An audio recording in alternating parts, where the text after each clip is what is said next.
I am in the middle of a project, making a chair for the desk that I made a while ago. And in that project, I have to cut finger joints, which I've done in the past, if you remember my parts organizer. But I have never had like a permanent jig, like for the table saw to make the finger joints.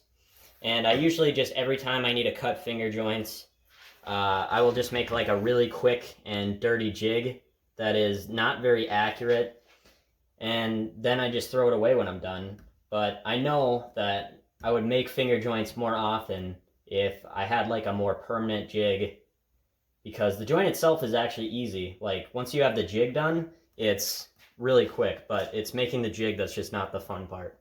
But there are already so many videos on making a table saw finger joint jig that I kind of wanted to do something different just so I can make a video out of it.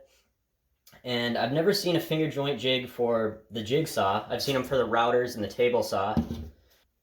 And the Jigsaw to me seems more accessible than any of those tools. The Jigsaw was the very first tool that I ever had, actually. First power tool, that is. So for this video, I was going to show like me actually making the jig itself. But every time I started a film making the jig, I would want to change something and I'd have to restart and I'd have to restart. So I just gave up on trying to film it and just try to make the jig itself. And I went through just a bunch of different jigs. These are like the three main ones, but I probably made 5 different jigs for it. So instead, I'm just going to show you or explain to you how the jig works. At least try to. I'm not very good at talking, but I am going to try to explain how the jigs work, and then I'll show it in use. So like I said, I made 3 jigs, and so this is the first jig that I made. And for this one, I would actually have to screw the jigsaw onto the block of wood.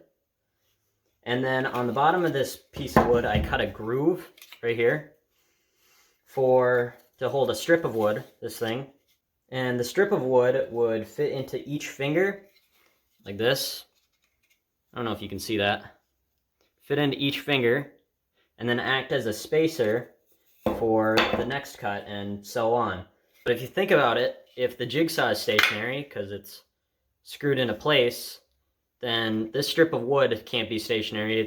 Something's gotta give, or else the whole thing doesn't move. Like, if this is stuck in place and so is the jigsaw, it would just get stuck there, and it wouldn't cut at all. You get stuck on that piece of wood and it wouldn't go any deeper. So this thing actually slides back and forth, and the rubber band pushes it back into place so that it can slide back as you go deeper into the cut and then go back in.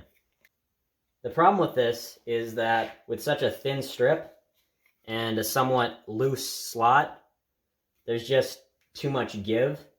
The fingers are not accurately cut, and they're all off by a little bit, making the whole thing off by a lot, because if each one is off by a little bit, pretty soon you're like an inch off if you're cutting a long board. So this is what the finger joints look like with this one. Very ugly. You can see they kind of bend off a little bit, because I was trying to like fit them in, and they eventually just started to bend as I was putting them in because they're so far off. And I actually tried to fix this problem by gluing 2 jigsaw blades together, so that there'd be a wider kerf and therefore less fingers, and then it wouldn't be so far off at the end. But that really did not work very well, as you can see. It looks very ugly. So then for the second jig, instead of having a strip of wood on the bottom like this move, I don't have it moving here. It's just stuck in place. I'll have the jigsaw itself move. So I can just slip the jigsaw into these rails and then put the blade into place, if I can get it. And that was a lot better. It was a lot more accurate, but it was also way easier to actually get the jigsaw in and out. Also, as an improvement, I made this little depth stop. Before, I would just clamp a block of wood to my workpiece and then use that as kind of a depth stop. But this one, I can actually move this back and forth to cut the finger joints, deeper or more shallow. So then when I actually wanted to cut the finger joints, I use this as the depth stop, and then I bring the jigsaw behind the depth stop like this into this little slot I cut. And then once I have it butt up against my workpiece, I can bring this forward and cut each finger, slide this into the finger, cut the next one, and so on. And so this jig actually worked pretty good. The jig itself worked good. It was more my jigsaw's fault, because with the jigsaw, it's not like the most accurate tool, right? So like anytime there was like a knot or any imperfection in the wood, this thing would just bend around it. The blade would just bend around it, and then I just run into the same problem. And like I said earlier, like if each of these is off by a little bit, then the whole thing, by like the last finger, it's gonna be off by like an inch even. So again, this is what it looks like. This is what the finger joints look like for this jig, and they're a little bit better, but still pretty ugly. And again, with this one, I tried to fix it by using that thicker blade that I made so that there'd be less fingers, and therefore it wouldn't be as big of a deal if one of them was off. But as you can see, that still didn't work. This one's pretty ugly. It's a little bit better than this one, but still. And now for the last jig, and the most accurate one. This one actually worked very well. This one is basically the same as this one, except it's even easier to put the jigsaw in and out. With this one, I had to like start in the beginning and slide it in. I couldn't just put it in, so that meant I had to slide it in and then put the blade in.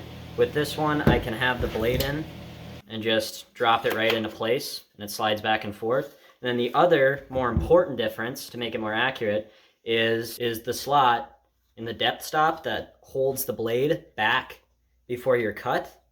It is exactly the same width as the kerf of the blade, so there's no wiggle room. It just stays perfectly in that slot before the cut. So when you start your cut, it keeps it perfectly straight and perfectly where you want it in the beginning of the cut, which makes a huge difference.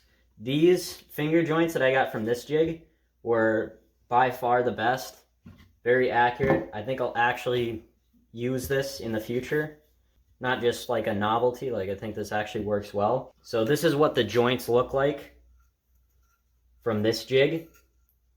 And I just used a single blade to cut these joints because I didn't need the double blades. It was already very accurate. And they're a little bit tight. It was a little bit tight fit, but in a good way. You'll see me make this in just a second, but then there are also this one that I made mostly for the thumbnail. It's a lot easier to see the individual fingers, if that helps.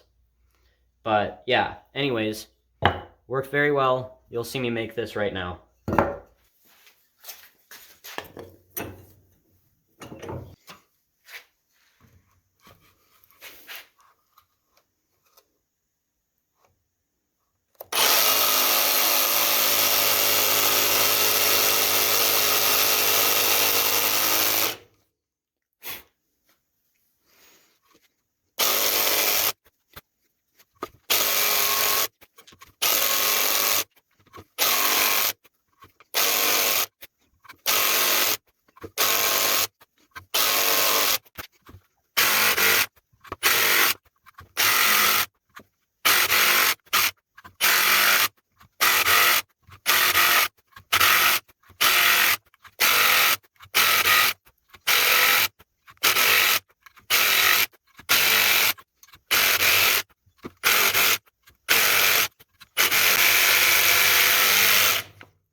That is actually pretty dang accurate.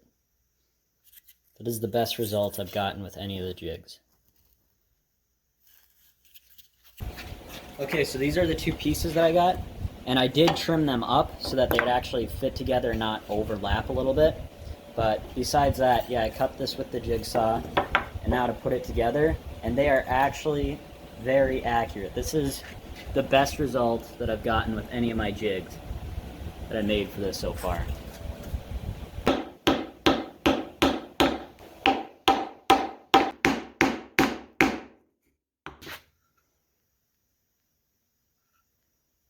Next, we gotta sand it.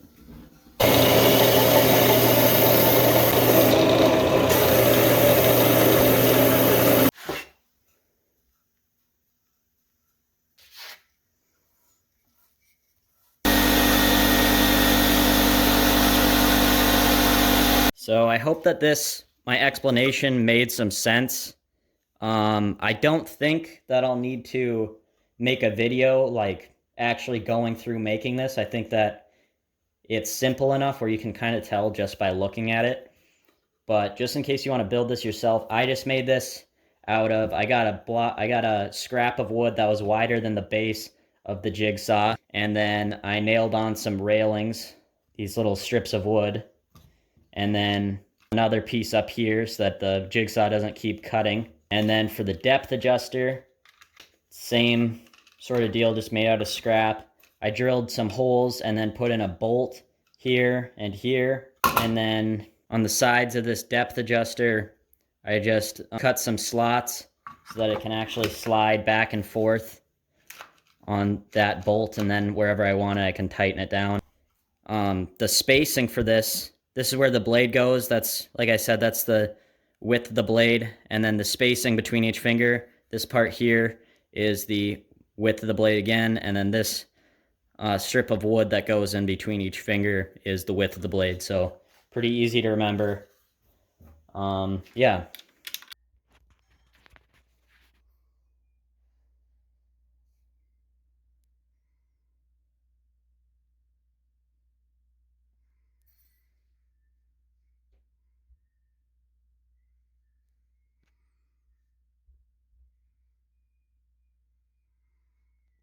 Here is another set of jigs that I was working on.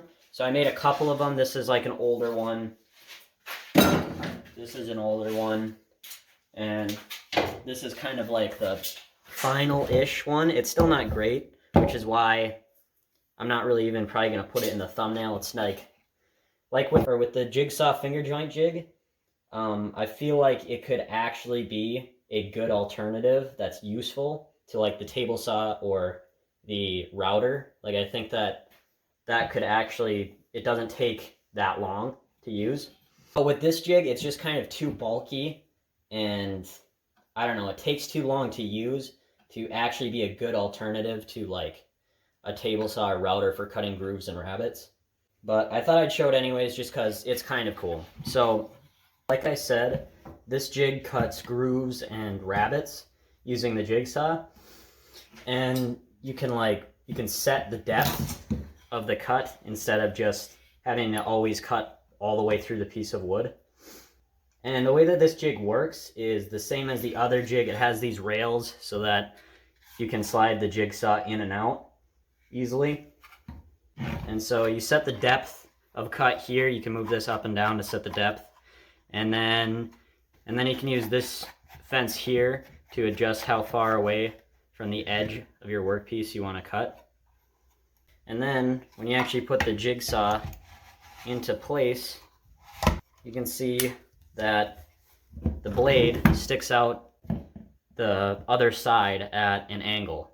So because the blade itself is coming out at an angle that is steeper than that of the teeth, that is how it's able to cut without just like totally destroying the blade. I'm not really sure how else to explain that, but I hope that kind of makes sense. You'll see me make a rabbet joint using this jig in just a minute.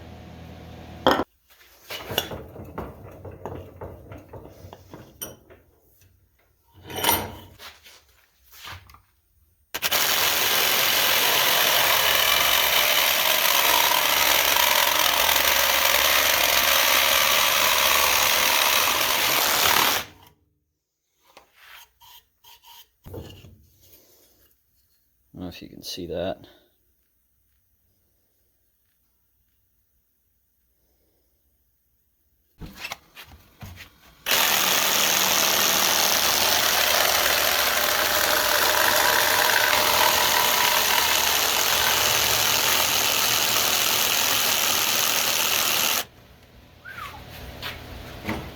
See, did that work? That didn't go all the way through. I need to go a little bit deeper.